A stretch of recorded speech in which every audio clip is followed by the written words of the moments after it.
I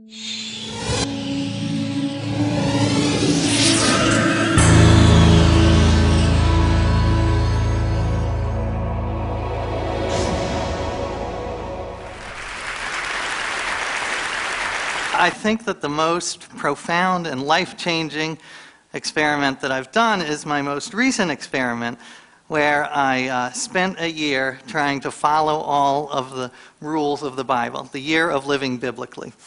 And I undertook this for two reasons. The first was that I grew up with no religion at all.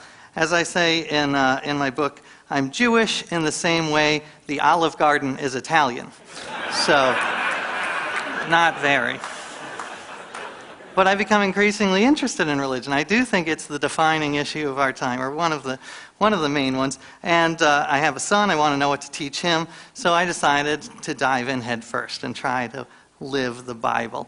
The second reason I undertook this is because I'm concerned about the rise of fundamentalism, religious fundamentalism, and people who say they take the Bible literally, which is, according to some polls, as high as 45 or 50% of America. So I decided, well, what if you really did take the Bible literally? I decided to take it to its logical conclusion and take everything in the Bible literally without picking and choosing. The first thing I did was I got a stack of Bibles. I had Christian Bibles, I had Jewish Bibles. A friend of mine sent me something called a hip-hop Bible, where the 23rd Psalm is rendered as, "The Lord is all that," as opposed to what I knew it as, "The Lord is my shepherd."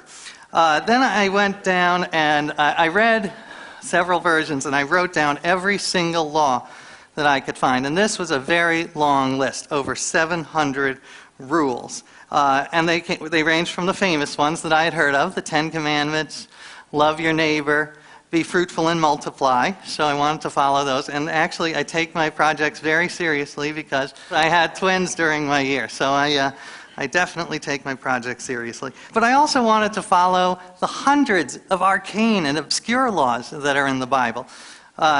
There's the law in Leviticus, you cannot shave the corners of your beard. I didn't know where my corners were, so I decided to let the whole thing grow, and this is what I looked like by the end. As you can imagine, I spent a lot of time at airport security. My wife wouldn't kiss me for the last 2 months, so certainly a challenge there. The Bible says you cannot wear clothes made of mixed fibers. So I thought, sounds strange, but I'll try it. You only know if you try it. Oh, thank you very much. Thank you. Bless you. Bless you. So, but it was interesting because I had some very preconceived notions about, for instance, evangelical Christianity, and I found that it's such a wide and varied movement that it is difficult to make generalizations about it. There's a group I met with called the Red Letter Christians, and they focus on the red words in the Bible, which are the ones that Jesus spoke. That's how they printed them in the old Bibles.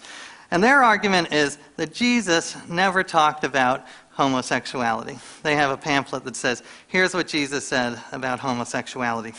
And you open it up and there's nothing in it. So they say Jesus did talk a lot about helping the outcasts, helping poor people. So this was very inspiring to me, and I recommend Jim Wallace and Tony Campolo. They're very inspiring leaders, even though I disagree with much of what they say. Also, third, that thou shalt have reverence. This one was unexpected because I started the year as an agnostic, and by the end of the year I became what a friend of mine calls a reverent agnostic, which I love. And I'm trying to start it as a movement, so if anyone wants to join. The basic idea is whether or not there's a God, there's something important and beautiful about the idea of sacredness, and that our rituals can be sacred, the Sabbath can be sacred. This was one of the great things about my year, was doing the Sabbath, because I am a workaholic, so having this one day where you cannot work, that changed my life. So this idea of sacredness, whether or not there's a God. Thou shalt not stereotype. This one happened because I I spent a lot of time with various religious communities throughout America because I wanted it to be more than about my journey. I wanted it to be about religion in America. So I spent time with evangelical Christians and Hasidic Jews and the Amish. I'm very proud because I think I'm the only person in America to out-Bible talk a Jehovah's Witness. After 3.5 hours, he looked at his watch. He's like, I gotta go.